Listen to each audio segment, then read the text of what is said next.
Enero 16, 2024, araw ng Martes ay may nanalo ng humigit na tumataginting na 640 million pesos. Siya ay nag-iisa at pumapangalawa sa may pinakamalaking panalo mula sa loto sa buong kasaysayan ng Pilipinas. Ating pag-usapan ngayon sa video na ito kung paano nagsimula ang loto sa Pilipinas, ang kasaysayan at ang mga nagawa nito sa ating bansa bilang parte ng ahensya ng gobyerno at ang mga kontrobersiya na kinasangkutan nito. Ang 640.6 million pesos na jackpot ay pumapangalawa sa pinakamataas na panalo ng isang tao lamang sa buong kasaysayan ng loto sa Pilipinas.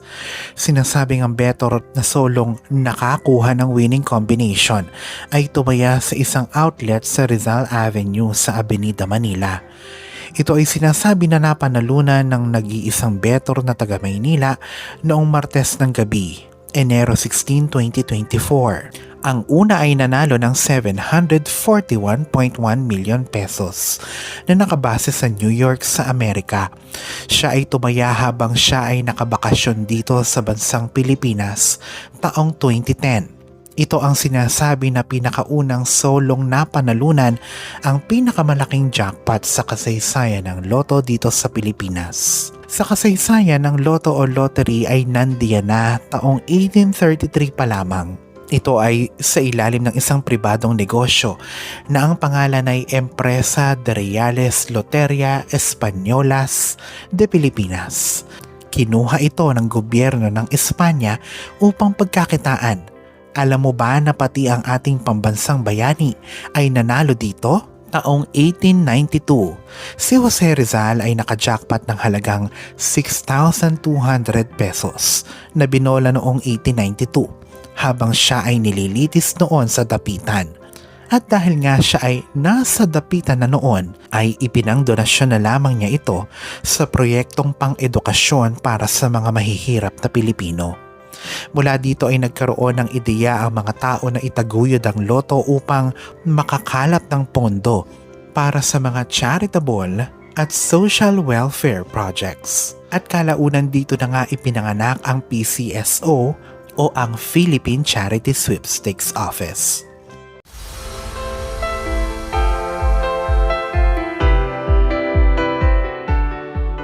Taong 1979, ang Batas RA 1169 ay ipinatupad.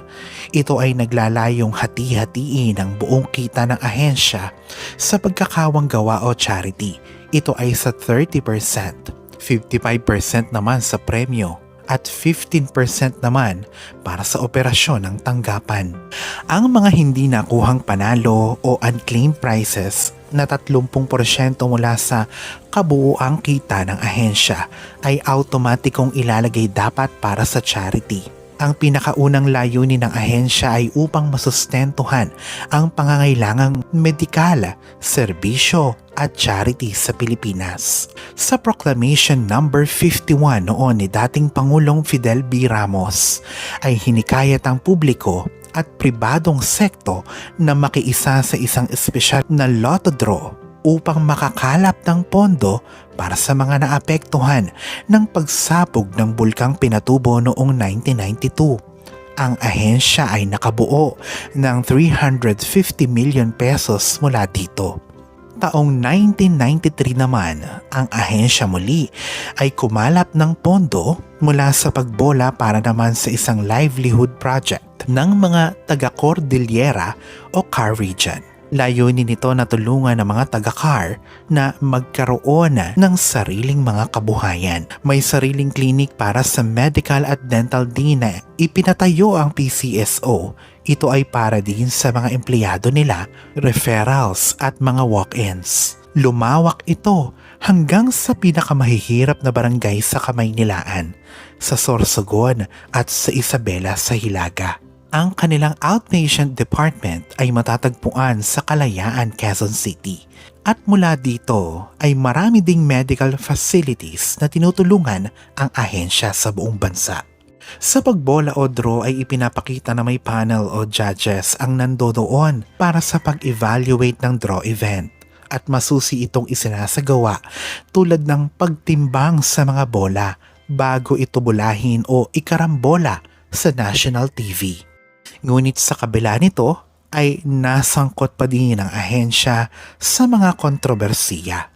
March 16, 2000, nang sumulat si Manuel Morato sa Ombudsman upang imbestigahan ang mga sinasabing di umano'y anomalya sa loob ng ahensya. Sinabi niya na gumastos ang ahensya ng 200 million pesos para sa mga substandard o overpriced na gamot. May naniningil ng 10 pesos hanggang 20 pesos sa mga mahihirap na pasyente na humihingi ng medical assistance para magamit ang elevator ng gusali. Ang hindi pagbidding sa pagtayo ng gusali ng Quezon Institute, mga car plan para sa mga temporary employee ng PCSO at pag-abuso pa ng iba pang pribilehiyo. Taong 2018 naman na napabalita noon na nagkaroon ng magarbong Christmas party sa ahensya. Ito ay nagkakahalaga ng 9 na milyong piso at ang itinuturong nagsiwalat nito ay ang whistleblower noong 2005 na si Sandra Cam. Sinabi ni Sandra Cam na nakakatanggap siya ng mga death threats sa kalagitnaan ng pagputok ng issue sa ahensya. Pinabulaan na naman ito ng General Manager noon ng PCSO na si Alexander Balutan. Sinabi niya na ito ay nasa 6 million pesos lamang at ang nakidalo ay 1,500 na empleyado ng ahensya. Pinalaki din noon ang operasyong STL o Small Town Lottery upang mapalis ang mga illegal gambling operators. Ito ay noong January 2017. Taong 2022 naman, naglabas si Marcelino Libanan ng resolution para sa investigasyon kung bakit naging 400 katao ang nanalo at maghahati-hati sa 236 million jackpot. Sinabi niya na sobrang napakabihirang pangyayari ito.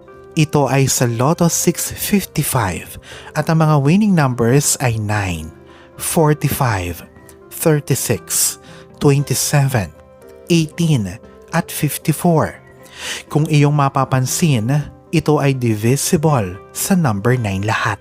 Ito ay ilan lamang sa mga kontrobersiya na kinasangkutan noon ng ahensya.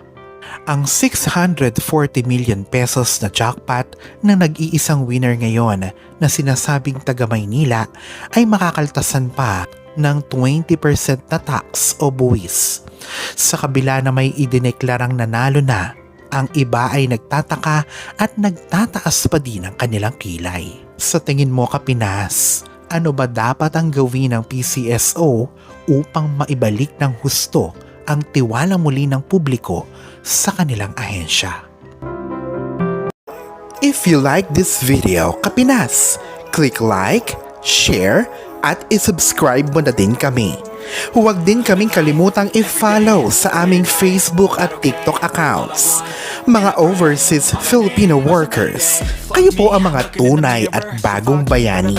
Ito po si Fidel Rosario para sa Pinas Aliwan Channel.